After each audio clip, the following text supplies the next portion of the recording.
Good morning दोस्तों। आज देखते हैं प्रैक्टिस सेट नंबर 6 यानी 6 से लेकर के 12 सेट हम लोग देखेंगे दोस्तों आज। ठीक है, और आपके पास बिल्कुल ही समय कम है और आपको जो है करेंट का भी वीडियो मिल जाएगा जिसमें 200 जो है इम्पोर्टेंट यानी जो 6 महीने का करेंट है उसमें से जो है निचोड़ निकाला गया है, वो 200 प्रश्न जो है निकाला गया। ठीक है, तो ये 200 प्रश्न का करेंट अफेयर जो है आपको मिल जाएगा शाम को। ठीक है दोस्तों, तो आइए देखते हैं हम लोग सेट नंबर 6। सेट नंबर 6 का पहला क्वेश्चन है, हेलिना रक्षा उपकरण को किस देश ने विकसित किया है? तो ध्यान रखेंगे, हेलिना रक्षा उपकरण को जो है भारत ने विकसित किया है। ठीक है, आयोएंटिक टैंक है। ठीक है, नेक्स्ट है, निम्नलिखित में कौन सम्मिलित नहीं है? कौन सम्मिलित नहीं है? तो सुंदरवन पश्चिम बंगाल में है। सुंदरवन कहाँ पे है? पश्चिम बंगाल में है। भीतरकनिका उड़ीसा में है। भीतरकनिका उड़ीसा में है। अब पीताम्बरम जो है ये तमिलनाडु में है। पीताम्बरम कहाँ है? तो तमिलनाडु में है। ठीक है, और वेम्बानाड दिया हुआ है। वेम्बानाड कर्नाटक, तो कर्नाटक में नहीं है। ठीक है, तो ये गलत हो गया। ठीक है, ये जो है केरल में है। ध्यान रखेंगे, ये केरल में है और केरल की सबसे बड़ी झील है। वेम्बानाड जो है केरल की सबसे बड़ी झील है, तो इसका आंसर हो जाएगा केरल जो है सम्मिलित नहीं है, यानी वेम्बानाड सम्मिलित नहीं है। ध्यान रखेंगे।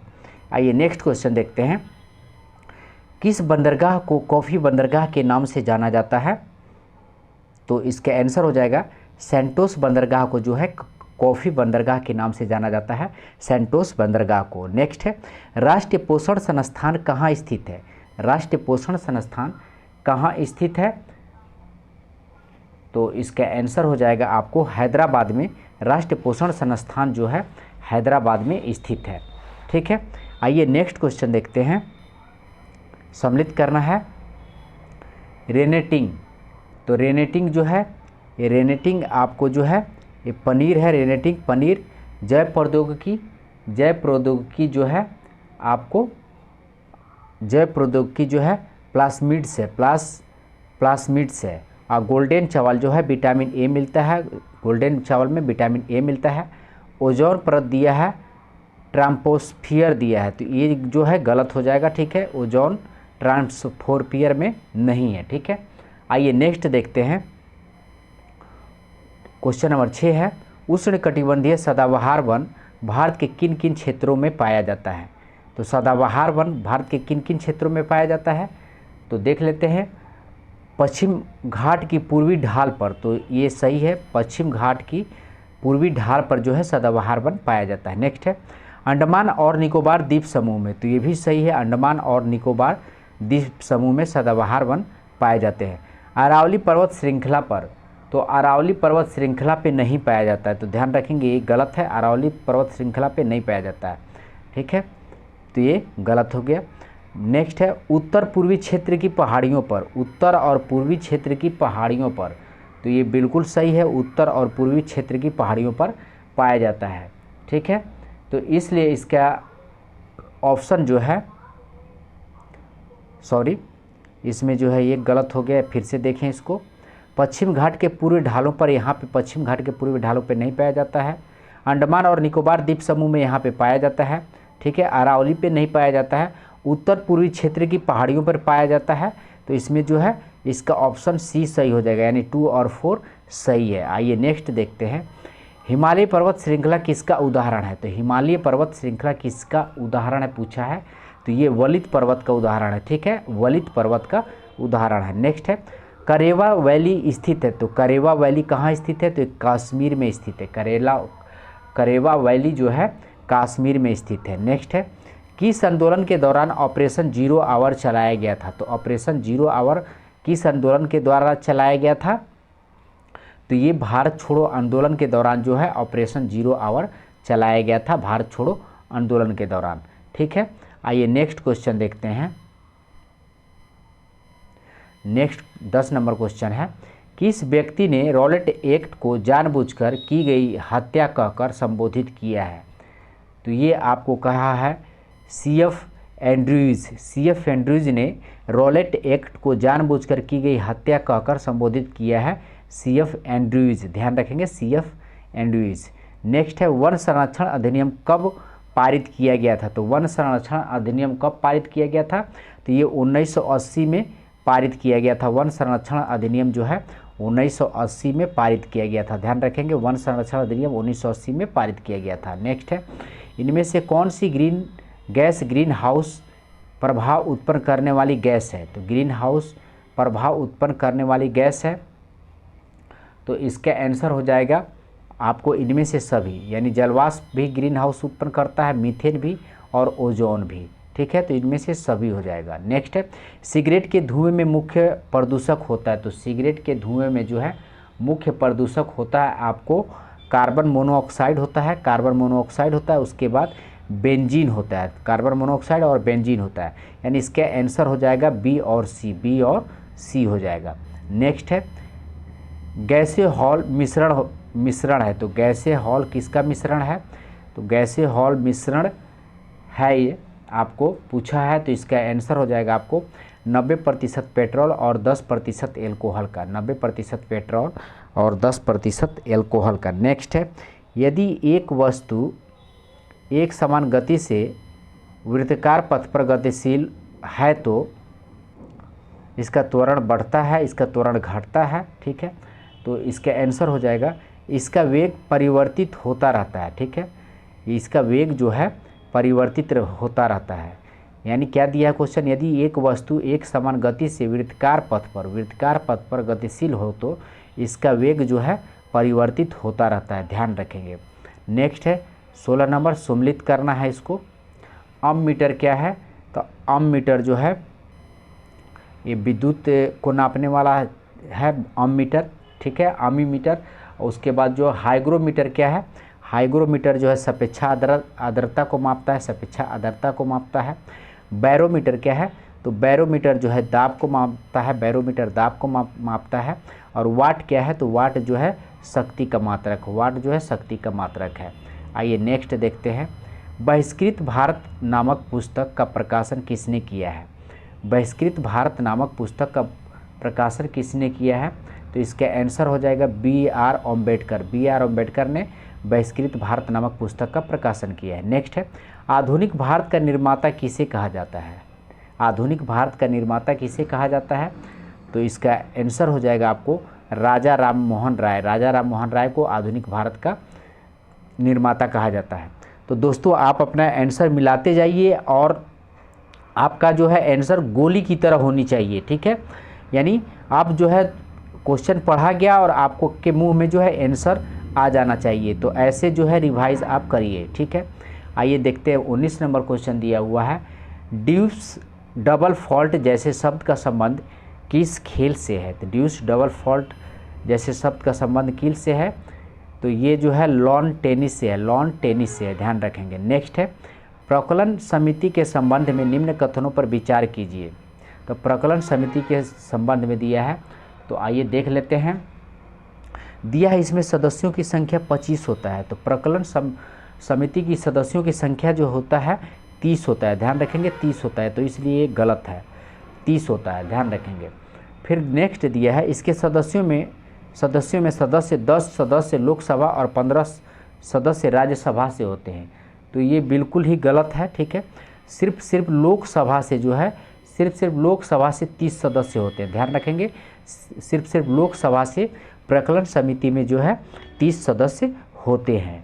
फिर दिया है आपका इसका कार्यकाल 3 वर्ष का होता है, तो इसका कार्यकाल 3 वर्ष का नहीं होता, इसका कार्यकाल 1 वर्ष का होता है। प्रकलन समिति का कार्यकाल 1 वर्ष का होता है, ध्यान रखेंगे। फिर दिया है कोई भी मंत्री समिति का सदस्य नहीं हो सकता, तो ये बिल्कुल सही है। ठीक है, तो ये बिल्कुल सही है। तो पूछा है उपयुक्त में से कौन सही है, तो इसका 1 जो है आपको सही है। ठीक है, कि सॉरी 1 बोल रहे हैं, केवल 4 आपका इसका सही हो जाएगा, सिर्फ 4 सही है।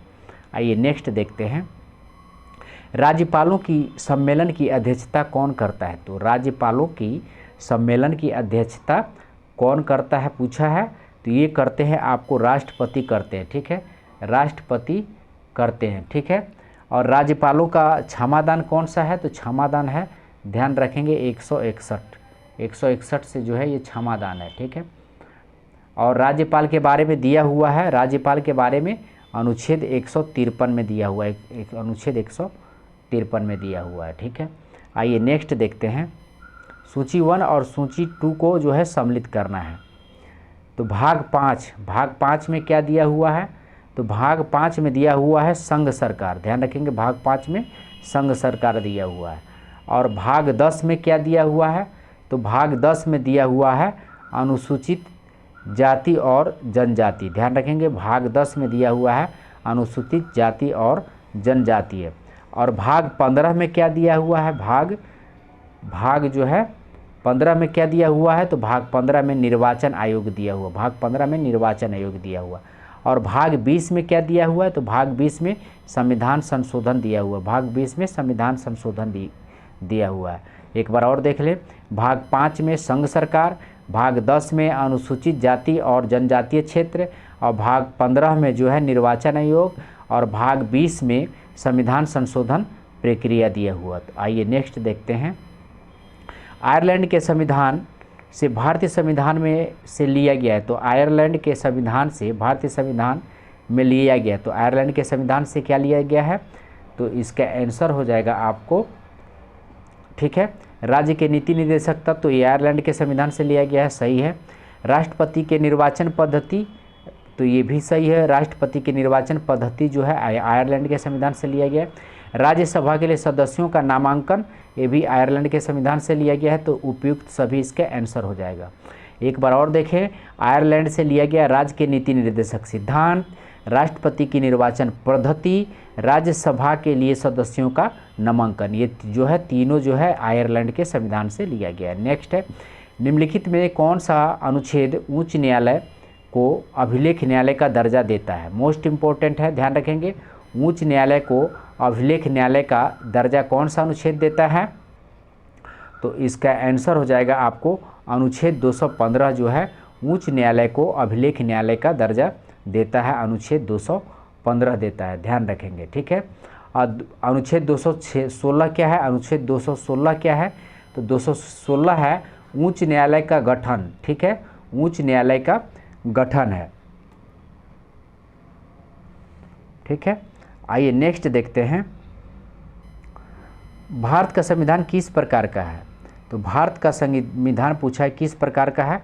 तो ये है साधारणतः एकात्मक तथा विशेष स्थिति में संघात्मक। ठीक है, भारत का संविधान साधारणतः एकात्मक है तथा विशेष स्थिति में जो है ये संघात्मक है। ठीक है, नेक्स्ट है, भारत का संविधान कहता है कि अवशिष्ट अधिकार किसके पास है? तो अवशिष्ट अधिकार किसके पास है? तो इसका आंसर हो जाएगा आपको संघ की संसद के पास जो है अवशिष्ट अधिकार है, ध्यान रखेंगे संघ की संसद के पास अवशिष्ट अधिकार है। आइए नेक्स्ट क्वेश्चन देखते हैं,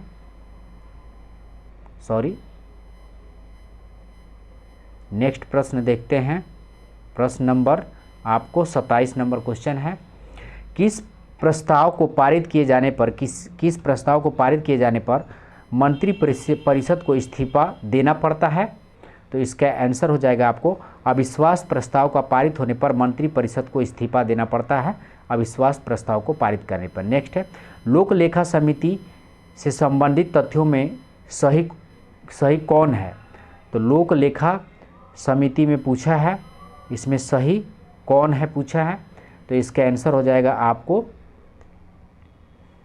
इसका आंसर हो जाएगा, देख लेते हैं, इसमें कुल 22 सदस्य होते हैं। तो लोक लेखा समिति में कितने सदस्य होते हैं? कुल 22 सदस्य होते हैं, तो ये बिल्कुल ही सही है। उसके बाद दिया है इसमें राज्यसभा के 15 सदस्य होते हैं, तो ये गलत है। नेक्स्ट है, इस समिति के सदस्यों को प्रतिवर्ष अनुपातिक प्रतिनिधि के आधार पर चयन किया जाता है, तो ये सही है। ठीक है, तो ये सही है, यानी 1 और 3 सही है, 1 और 3 सही है, ध्यान रखेंगे। लोक लेखा समिति में 22 सदस्य होते हैं।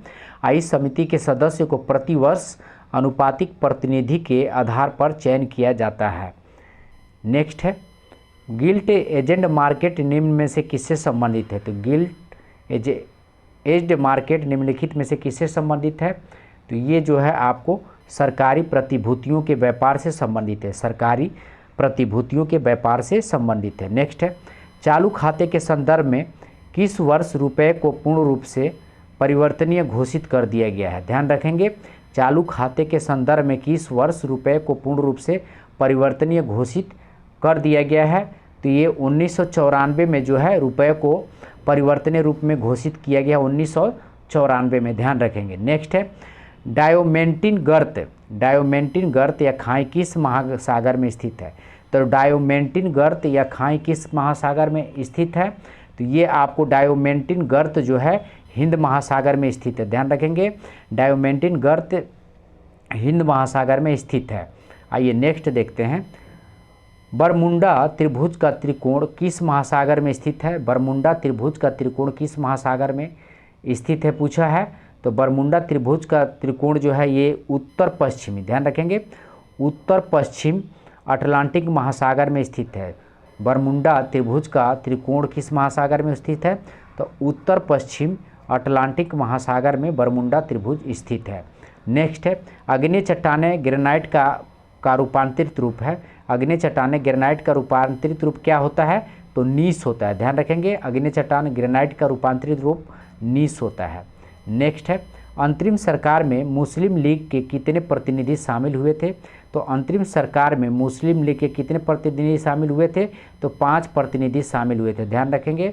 अंतरिम सरकार में मुस्लिम लीग के 5 प्रतिनिधि शामिल हुए थे। नेक्स्ट है अनवर ए सुहाइली। अनवर ए सुहाइली किसका फारसी अनुवाद है? तो अनवर ए सुहाइली ये जो है किसका फारसी अनुवाद पूछा है?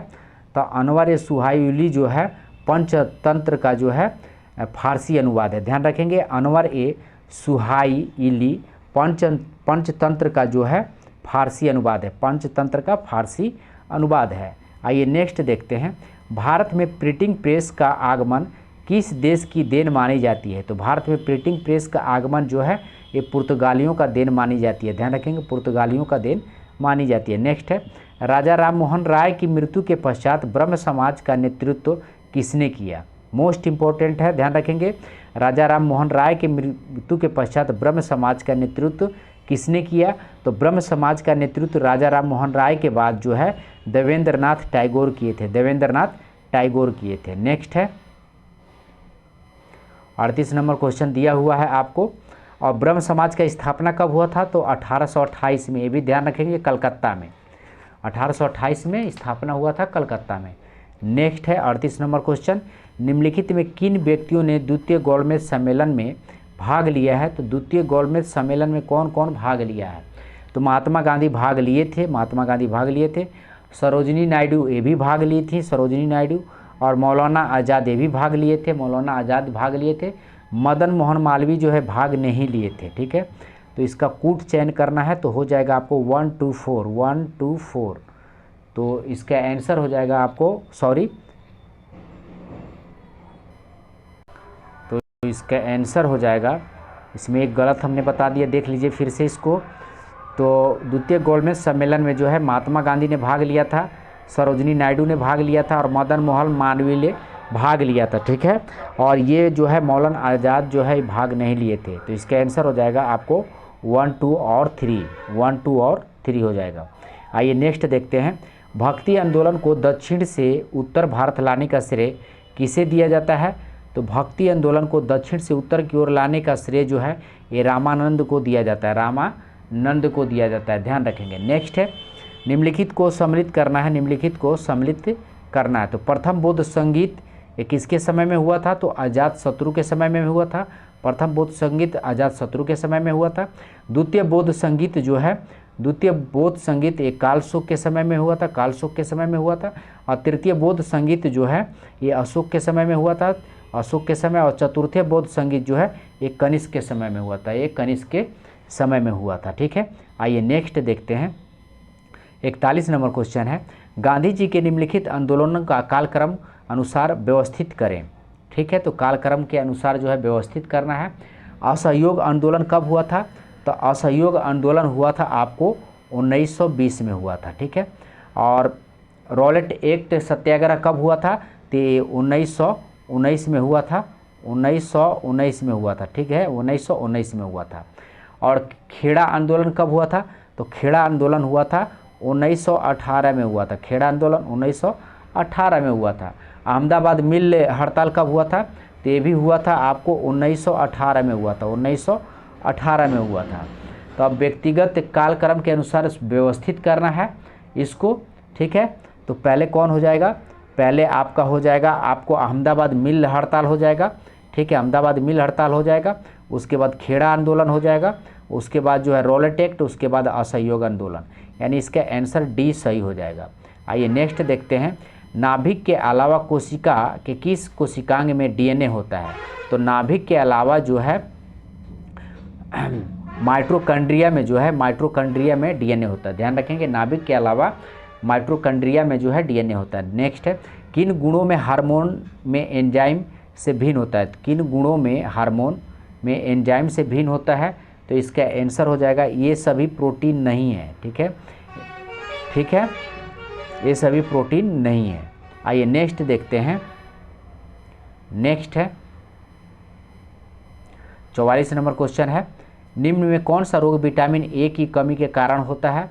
तो विटामिन ए की कमी से के कारण जो है जीरोप्थैल्मिया होता है, जीरोप्थैल्मिया होता है। नेक्स्ट है, एक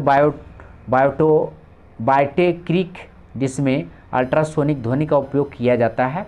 तो इसका आंसर हो जाएगा सोनोग्राफी, सोनोग्राफी में जो है अल्ट्रासोनिक ध्वनि का उपयोग किया जाता है। नेक्स्ट है, यदि लोलक की लंबाई 4 गुनी कर दी जाए तो लोलक के झूलने की अवधि पर क्या प्रभाव पड़ता है। तो लोलक जो है दुगुना हो जाता है, इसकी जो है झूलने की अवधि दुगुना हो जाता है, ध्यान रखेंगे। नेक्स्ट है, वायु अंगारा गैस में मुख्य घटक होता है। तो वायु अंगारा गैस में मुख्य घटक क्या होता है, कार्बन मोनोऑक्साइड, नाइट्रोजन और कार्बन डाइऑक्साइड होता है। कार्बन मोनोऑक्साइड, नाइट्रोजन और कार्बन डाइऑक्साइड होता है। आइए नेक्स्ट देखते हैं, इनमें से कौन सा हार्मोन पीयूष ग्रंथि से स्रावित नहीं होता है, पूछा है, पीयूष ग्रंथि से स्रावित नहीं होता है। तो इसका आंसर हो जाएगा आपको कैल्सिटोनिन जो है ये पीयूष ग्रंथि से स्रावित नहीं होता है। बाकी जो पीयूष ग्रंथि से स्रावित होता है thyroid stimulating hormone, thyroid stimulating hormone, prolactin भी पीयूष ग्रंथि से स्रावित होता है, प्रोलैक्टिन, मानव वृद्धि हार्मोन पीयूष ग्रंथि से स्रावित होता है, ठीक है। नेक्स्ट है, मादा जनन तंत्र में किसको मुख्य जनन अंग कहा जाता है। तो मादा जनन तंत्र में किसको मुख्य जनन अंग कहा जाता है। तो इसका आंसर हो जाएगा आपको डिंडवाहिनी नलिका को जो है, डिंडवाहिनी नलिका को मुख्य जनन अंग कहा जाता है मादा का। नेक्स्ट है 50 नंबर प्रश्न है, निम्नलिखित में से कौन सा कार्बोहाइड्रेट पाचन का अंतिम उत्पाद है। तो कार्बोहाइड्रेट पाचन का अंतिम उत्पाद होता है ग्लूकोज होता है। कार्बोहाइड्रेट पाचन का अंतिम उत्पाद क्या होता है, ग्लूकोज होता है। यहाँ से आप जो है अपना आंसर मिला सकते हैं। आइए नेक्स्ट सेट देखते हैं, सेट नंबर 7। सेट नंबर 7 का पहला क्वेश्चन है, निम्न में कौन मोनोसेक्राइड कार्बोहाइड्रेट नहीं है। ध्यान रखेंगे, मोनोसेक्राइड कार्बोहाइड्रेट नहीं है। तो इसका आंसर हो जाएगा आपको सुक्रोज जो है कार्बोहाइड्रेट, मोनोसेक्राइड कार्बोहाइड्रेट नहीं है। बाकी मोनोसेक्राइड कार्बोहाइड्रेट ग्लूकोज है, मोनोसेक्राइड कार्बोहाइड्रेट ग्लूकोज है, फ्रुक्टोज है, मोनोसेक्राइड कार्बोहाइड्रेट फ्रुक्टोज है, गैलेक्टोज है, लेकिन सुक्रोज जो है मोनोसेक्राइड कार्बोहाइड्रेट नहीं है, ध्यान रखेंगे। नेक्स्ट है, किस शैल में प्रसिद्ध गया स्थित विष्णुपद मंदिर बना है। तो विष्णुपद मंदिर बना है किस शैली में, पूछा है। तो ये जो है नगर शैली में जो है विष्णुपद मंदिर नगर शैली में बना है। गया में विष्णुपद मंदिर है, ये नगर शैली में बना है, ध्यान रखेंगे। एहोल प्रशस्ति अभिलेख के रचयिता कौन है। एहोल प्रशस्ति अभिलेख के रचयिता कौन है, पूछा है। तो इसका आंसर हो जाएगा आपको हरिसेन जो है, एहोल प्रशस्ति अभिलेख के रचयिता हरिसेन है। नेक्स्ट है, सतलज और काली नदियों के बीच स्थित हिमालय के भाग को किस नाम से जाना जाता है। तो सतलज और काली नदियों के बीच स्थित हिमालय के भाग को जो है जाना जाता है आपको कुमाऊं हिमालय के नाम से जाना जाता है, ध्यान रखेंगे। सतलज और काली नदियों के बीच के स्थित हिमालय को जो है कुमाऊं हिमालय के नाम से जाना जाता है। नेक्स्ट है, द्वितीयक प्रदूषक निम्नलिखित में से कौन सा है। द्वितीयक प्रदूषक निम्नलिखित में से कौन सा है। तो इसका आंसर हो जाएगा स्मॉग जो है, स्मॉग जो है द्वितीय प्रदूषक स्मारक द्वितीय प्रदूषक है, ध्यान रखेंगे। नेक्स्ट है, बंधुआ मजदूरी व्यवस्था का निराकरण संविधान के किस अनुच्छेद से संबंधित है? तो बंधुआ मजदूर का निराकरण जो है अनुच्छेद 23 में दिया हुआ है। बंधुआ मजदूरी व्यवस्था का निराकरण संविधान के अनुच्छेद 23 से संबंधित है, ध्यान रखेंगे। नेक्स्ट है, विद्युत धारिता का मात्रक होता है। विद्युत धारिता का मात्रक क्या होता है? तो विद्युत धारिता का मात्रक फैराडे होता है। विद्युत धारिता का मात्रक फैराडे होता है। नेक्स्ट है, यूरेनियम के रेडियोधर्मी विघटन का अंतिम उत्पाद होता है। तो इसका अंतिम उत्पादक होता है यूरेनियम का सीसा होता है, ध्यान रखेंगे। नेक्स्ट है, भारत में बाघ परियोजना की शुरुआत कब की गई थी? तो भारत में बाघ परियोजना 1973 में की गई थी। नेक्स्ट है, निम्नलिखित में कौन सा युग में सम्मिलित है पूछा है? तो इसका आंसर हो जाएगा आपको वांडीवास का युद्ध फ्रांसी विरुद्ध ईस्ट इंडिया कंपनी, ध्यान रखेंगे। वांडीवास का युद्ध फ्रांसी विरुद्ध ईस्ट इंडिया कंपनी, ठीक है। आइए नेक्स्ट देखते हैं, पांडिचेरी की संधि किसके बीच हुई थी? तो पांडिचेरी की संधि किसके बीच हुई थी पूछा है? तो ये हुई थी आपको अंग्रेज एवं फ्रांसीसियों के बीच में जो है पांडिचेरी की संधि अंग्रेज एवं फ्रांसीसियों के बीच में हुई थी। आइए नेक्स्ट देखते हैं, the economic history of Indian में धन के निष्कासन के सिद्धांत की व्याख्या की गई। इस पुस्तक के लेखक कौन है? तो the economic history of India पुस्तक के लेखक रमेश चंद्र दत्त हैं, रमेश चंद्र दत्त है। नेक्स्ट है, दूध निम्नलिखित में से किसका उदाहरण है? तो दूध जो है, दूध आपको पायस का उदाहरण है, ध्यान रखेंगे। दूध जो है पायस का उदाहरण है। नेक्स्ट है, सुपीरियर झील किन दो देशों के बीच में स्थित है? तो सुपीरियर झील जो है अमेरिका एवं कनाडा के बीच में स्थित है, अमेरिका एवं कनाडा के बीच में स्थित है। जीडीपी का आंकड़ा कौन जारी करता है? जीडीपी का आंकड़ा कौन जारी करता है? तो जीडीपी का आंकड़ा जो है नेसो जारी करता है, नेसो जारी करता है। नेक्स्ट है, इनमें से कौन सा पौधा नाइट्रोजन स्थिरीकरण में सहायक नहीं है पूछा है? तो चना नाइट्रोजन स्थिरीकरण में सहायक है, मटर भी है, सेम भी है, धान इसका आंसर हो जाएगा, धान नहीं है, ठीक है। ट्राइसियम योजना निम्न में से किससे संबंधित है? तो ट्राइसियम योजना जो है निम्न में से किससे संबंधित है? तो ग्रामीण विकास से संबंधित है। ट्राइसियम जो है ग्रामीण विकास से संबंधित है। नेक्स्ट है, निम्नलिखित में कौन सा देश बाल्टिक देश नहीं है पूछा है? बाल्टिक देश नहीं है, ठीक है। तो ये बेलारूस जो है बाल्टिक देश नहीं है, बाकी एस्तोनिया, लताविया और लुथानिया, ध्यान रखेंगे। एस्तोनिया, लताविया और लुथानिया जो है बाल्टिक देश है, बेलारूस बाल्टिक देश नहीं है। नेक्स्ट है, आधुनिक भारत का प्रथम राष्ट्रवादी कवि किसे कहा जाता है? तो आधुनिक भारत का प्रथम राष्ट्रवादी कवि जो है हेनरी बिबियन ड्रेजियो को कहा जाता है। हेनरी बिबियन ड्रेजियो को जो है आधुनिक भारत का प्रथम राष्ट्रवादी कवि कहा जाता है। नेक्स्ट है, कौन व्यक्ति तीनों गोलमेज सम्मेलन में उपस्थित नहीं थे पूछा है? तीनों गोलमेज सम्मेलन में उपस्थित नहीं थे। तो मोहम्मद अली जिन्ना जो है तीनों गोलमेज सम्मेलन में उपस्थित नहीं था। बाबा साहब अम्बेडकर तीनों में उपस्थित थे, ठीक है। और तेज बहादुर सुप्रा और आगा खां भी तीनों में उपस्थित थे, बाकी जो है मोहम्मद अली जिन्ना नहीं उपस्थित था। नेक्स्ट है, निम्न में कौन सा विषय समवर्ती सूची के अंतर्गत नहीं आता है? समवर्ती सूची के अंतर्गत नहीं आता है पूछा है। तो शिक्षा जो है समवर्ती सूची के अंतर्गत आता है, परिवार नियोजन भी समवर्ती सूची के अंतर्गत आता है, और वन भी समवर्ती सूची के अंतर्गत वन भी आता है। ये पंचायती राज जो है ये समवर्ती सूची के अंतर्गत नहीं आता है, ध्यान रखेंगे। आइए नेक्स्ट देखते हैं, जल में वायु का बुलबुला किसकी भांति व्यवहार करता है?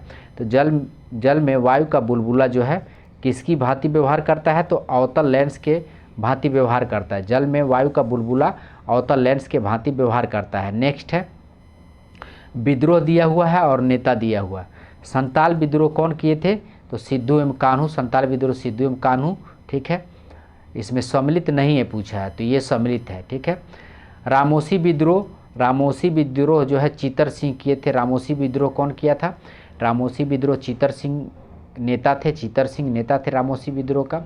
और कोल विद्रोह बुद्धो भगत नेता थे, कोल विद्रोह का बुद्धो भगत नेता थे। आप पागलपंथी विद्रोह जो है मजमून शाह एवं चिराग अली शाह, ये गलत है, ठीक है, ये गलत है। पागलपंथी विद्रोह का जो है ये गलत है, ठीक है। तो इसका आंसर आपको डी हो जाएगा। आइए नेक्स्ट देखते हैं। 24 नंबर प्रश्न दिया हुआ है आपको, निम्नलिखित युद्धों को कालक्रम के अनुसार व्यवस्थित करना है, ठीक है। तो वंडावीस का युद्ध कब हुआ था? तो वंडावीस का युद्ध हुआ था आपको 1760 में हुआ था। वंडावीस का युद्ध 1760 में हुआ था, ठीक है। और वेदरा का युद्ध कब हुआ था? तो वेदरा का युद्ध हुआ था 1759 में हुआ था। 1762 में वेदरा का युद्ध हुआ था। और प्रथम कर्नाटक युद्ध कब हुआ था? प्रथम कर्नाटक युद्ध हुआ था आपको 1746 से 48 तक चला था। 1746 से 48। और प्रथम अंगल मैसूर युद्ध कब हुआ था? तो ये 1767 से 1769 तक चला था, ठीक है, 69 तक चला था, सॉरी। तो इसका कालक्रम के अनुसार सजाना है, तो इसका जो है दूसरा हो जाएगा, यानी प्रथम कर्नाटक युद्ध पहले हुआ था, उसके बाद वेदरा का युद्ध, उसके बाद जो है वांडवेस का युद्ध, उसके बाद जो है प्रथम अंगल मैसूर युद्ध। प्रथम अंगल मैसूर युद्ध कब हुआ था? तो ये जो हुआ था ध्यान रखेंगे 1767 से लेकर के 69 तक चला था, प्रथम अंगल मैसूर युद्ध।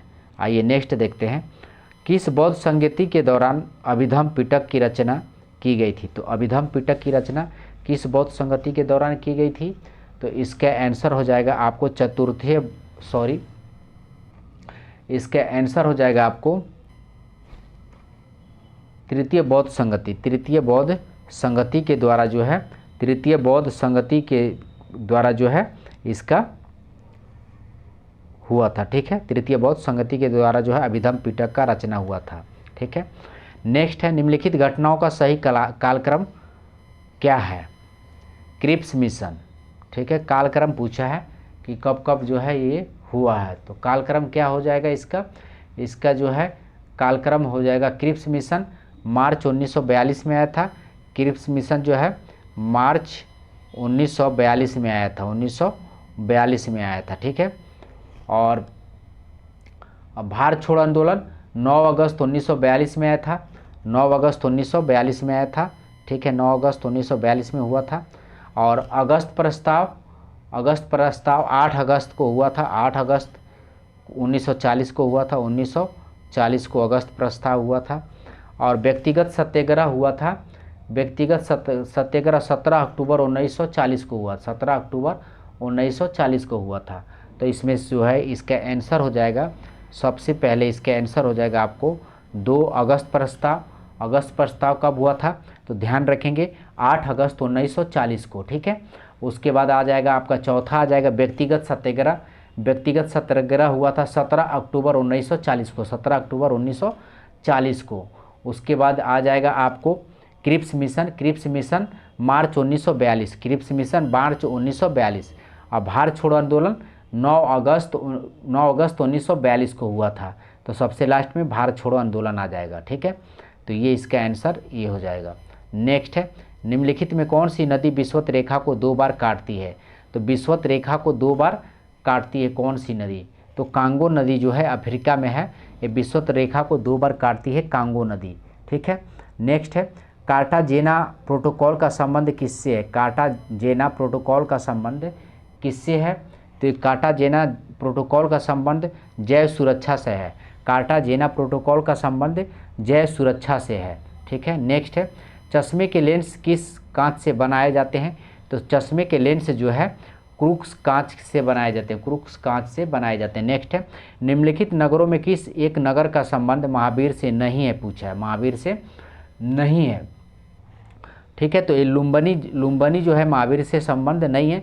वैशाली महावीर से, पावापुरी और चंपा भी महावीर से संबंध है। लुम्बनी जो है ये गौतम बुद्ध से संबंधित है। आइए नेक्स्ट देखते हैं, निम्न में कौन सही सम्मिलित नहीं है? पूछा है, सही सम्मिलित नहीं है। तो दिया हुआ है चंदेल, खजुराहो महोबा में है। खजुराहो चंदेल की राजधानी जो है, चंदेल वंश की राजधानी खजुराहो था। और सोलंकी वंश की राजधानी जो है अनही लवाड़ा था। और प्रतिहार वंश की राजधानी जो है कन्नौज था। प्रतिहार वंश की राजधानी कन्नौज था, ठीक है। और कुलचिर वंश का राजधानी अजमेर नहीं था, ध्यान रखेंगे, ये इसमें गलत है। आइए नेक्स्ट देखते हैं, मढ़ौरा का सूर्य मंदिर किस राज्य में स्थित है? मढ़ौरा का सूर्य मंदिर किस राज्य में स्थित है? तो मढ़ौरा का सूर्य मंदिर जो है आपको, इसके आंसर हो जाएगा आपको गुजरात में स्थित है। मढ़ौरा का सूर्य मंदिर गुजरात में स्थित है। मढ़ौरा का सूर्य मंदिर गुजरात में स्थित है। नेक्स्ट है, निम्न में कौन सही सम्मिलित नहीं है, पूछा है, कौन सही सम्मिलित नहीं है? तो इसका आंसर हो जाएगा मजरानामा जो है 1578 दिया हुआ, ये आपको गलत है। बाकी देख लेते हैं, अकबर द्वारा जजिया कर समाप्ति 1564 में किया गया था। अकबर द्वारा जजिया कर समाप्ति 1564 में किया गया था। दीन इलाही 1582 में किया गया था। 1582 में दीन इलाही 1582 में किया गया था। और तीर्थयात्री कर समाप्ति 1563 में किया गया था। तीर्थयात्री कर 1563 में किया गया था। तो अकबर द्वारा जजिया कर की समाप्ति 1564 में, दीन इलाही 1582 में और तीर्थयात्री कर समाप्ति 1563 में किया गया था। आइए नेक्स्ट देखते हैं। नेक्स्ट क्वेश्चन है 34 नंबर, मनसबदारी व्यवस्था में दो असपा सिंह और अस्पा का प्रचलन किसने किया है? मनसबदारी व्यवस्था में अस्पा सिंह और अस्पा का प्रचलन किसने किया है? तो अस्पा का जो है प्रचलन किसने किया है? तो इसका आंसर हो जाएगा आपको जहांगीर ने किया। अस्पा का प्रचलन जो है जहांगीर ने किया। नेक्स्ट है, चौसा का युद्ध कब हुआ था? तो चौसा का युद्ध हुआ था आपको 1539 में हुआ था। 1539 में हुआ था। नेक्स्ट है, निम्न में कौन सा विकल्प बंधनों की क्रियाशीलता का सही क्रम को दर्शाता है? तो इसका आंसर हो जाएगा आपको एकल बंध से बड़ा द्विबंध और द्विबंध से बड़ा त्रिबंध। ये जो है बंधनों की क्रियाशीलता का सही क्रम दर्शाता है। एकल बंध से बड़ा द्विबंध और द्विबंध से बड़ा त्रिबंध। आइए नेक्स्ट देखते हैं। 37 नंबर क्वेश्चन है, निम्न में से किस अंग में आवश्यकता से अधिक शर्करा या कार्बोहाइड्रेट या ग्लाइकोजन के रूप में संचित रहते हैं? तो अधिक शर्करा या कार्बोहाइड्रेट ग्लाइकोजन के रूप में संचित रहते हैं। 37 नंबर क्वेश्चन। तो यकृत में, ध्यान रखेंगे, यकृत में जो है संचित रहते हैं। नेक्स्ट है, किस योजना का काल में 14 बैंकों का राष्ट्रीयकरण किया गया था? तो 14 बैंकों का राष्ट्रीयकरण किस योजना काल में किया गया था? मोस्ट इम्पोर्टेंट है, तो ध्यान रखेंगे, चौथी पंचवर्षीय योजना में जो है 14 बैंकों का राष्ट्रीयकरण किया गया था, ध्यान रखेंगे। नेक्स्ट है, जिन वस्तुओं का उपयोग साथ साथ किया जाता है उन्हें कहा जाता है? तो जिन वस्तुओं का उपयोग साथ साथ किया जाता है उसे कहा जाता है, पूछा है। तो इसका आंसर होगा पूरक वस्तु, ठीक है, पूरक वस्तु। नेक्स्ट है, भारतीय मानक समय रेखा किस राज्य से होकर नहीं गुजरती है? तो भारतीय मानक समय रेखा, ऑप्शन देख लीजिए, ऑप्शन आपका आंध्र प्रदेश से गुजरती है, ठीक है, आंध्र प्रदेश से जो है गुजरती है, उत्तर प्रदेश से गुजरती है, प्रयागराज से शुरू ही होती है, ध्यान रखेंगे, और छत्तीसगढ़ से भी गुजरती है, हिमाचल प्रदेश से नहीं गुजरती, हिमाचल प्रदेश से नहीं गुजरती है, इसलिए इसका आंसर हिमाचल प्रदेश हो जाएगा। आइए नेक्स्ट देखते हैं, निम्नलिखित में कौन सही सम्मिलित नहीं है, पूछा है। चांगला दर्रा जो है, चांगला दर्रा किस कहाँ पे है? तो जम्मू कश्मीर में, बिल्कुल सही है, चांगला दर्रा जम्मू कश्मीर में है। सिपकीला दर्रा हिमाचल प्रदेश में, सिपकीला दर्रा जो है हिमाचल प्रदेश में। बोमडिला दर्रा जो है ठीक है, उत्तराखंड में नहीं है, तो ये आपको सम्मिलित नहीं है। नाथुला दर्रा ये सिक्किम में है, ये भी सही है, नाथुला दर्रा सिक्किम में है। नेक्स्ट आइए देखते हैं, भारत में पश्चिमी तट की अपेक्षा पूर्वी तट पर चावल का पैदावार अधिक क्यों होता है? तो इसका आंसर हो जाएगा आपको पूर्वी तट पश्चिमी तट से चौड़ी है तथा डेल्टा क्षेत्र है। पूर्वी तट पश्चिमी तट से चौड़ी है तथा डेल्टा क्षेत्र है। आइए नेक्स्ट देखते हैं, केंद्र और राज्य विधायी संबंध संविधान के किस भाग में उपबंध किया गया है? तो इसका आंसर हो जाएगा भाग 11 में किया गया। केंद्र और राज्य विधायी संबंध संविधान के किस भाग में किया गया है? तो भाग 11 में किया गया है। आइए नेक्स्ट क्वेश्चन देखते हैं, राष्ट्रपति पर महाभियोग की प्रक्रिया प्रारंभ करने के लिए कितने सदस्यों का हस्ताक्षर होना चाहिए? तो कितने सदस्यों का हस्ताक्षर होना चाहिए पूछा है। तो इसका आंसर हो जाएगा जो सदन आरोप लगाए उस सदन का 1/4। ध्यान रखेंगे, जो सदन भी आरोप लगाए उस सदन का 1/4 जो है हस्ताक्षर होना चाहिए, 1/4 यानी 1/4। ध्यान रखेंगे राष्ट्रपति पर महाभियोग लगाने के लिए। नेक्स्ट है, निम्न में से किस परिस्थिति में किसी संसद सदस्य की सदस्यता समाप्त हो जाती है। तो इसका आंसर हो जाएगा आपको उपयुक्त में सभी परिस्थितियां, यानी यदि वह सदन की अनुमति से बिना 60 दिन की अवधि से अधिक समय के लिए सदन की सभी बैठकों में अनुपस्थित रहता है तो उसकी सदस्यता समाप्त हो सकती है। यदि उसे सदन द्वारा निष्कासित कर दिया जाए, इस अवस्था में भी समाप्त हो जाती है। यदि न्यायालय उस चुनाव को अमान्य या शून्य कर दिया जाए, उस समय भी समाप्त हो जाता है। नेक्स्ट है, भारत के राष्ट्रपति को हटाया जा सकता है। तो भारत के राष्ट्रपति को हटाया जा सकता है भारत के संसद के द्वारा, भारत के संसद के द्वारा। नेक्स्ट है, नेक्स्ट देखते हैं किस अनुच्छेद के अंतर्गत राज्य निर्वाचन आयोग का प्रावधान किया गया है। तो किस अनुच्छेद के अंतर्गत राज्य निर्वाचन आयोग का प्रावधान किया गया है। तो इसका आंसर हो जाएगा अनुच्छेद 243 के अनुसार जो है राज्य निर्वाचन आयोग का प्रावधान 243 के अनुसार किया गया है। नेक्स्ट है, किस संविधान संशोधन में पिछड़े वर्ग संबंधी आयोग का प्रावधान है। तो ये प्रावधान है आपको ये 102 संविधान संशोधन का प्रावधान है, पिछड़े वर्ग संबंधी आयोग का प्रावधान 102 संविधान संशोधन में दिया हुआ है। नेक्स्ट है, history of the freedom movement in Bihar के लेखक कौन है। History of the freedom movement in Bihar के लेखक कौन है पूछा है। तो इसका आंसर हो जाएगा के दत्त जो है history of the freedom movement in Bihar के लेखक के दत्त हैं। ध्यान रखेंगे, मानव विकास सूची निर्माण में निम्नलिखित में से कौन जुड़ा हुआ है। तो मानव विकास सूची निर्माण में निम्नलिखित में से कौन जुड़ा हुआ है। तो अमृता सेन जो है मानव विकास सूची निर्माण में अमृता सेन जुड़ी हुई हैं। ठीक है, तो यहाँ तक रहा 50 सेट। मिलते हैं अगले वीडियो में। धन्यवाद।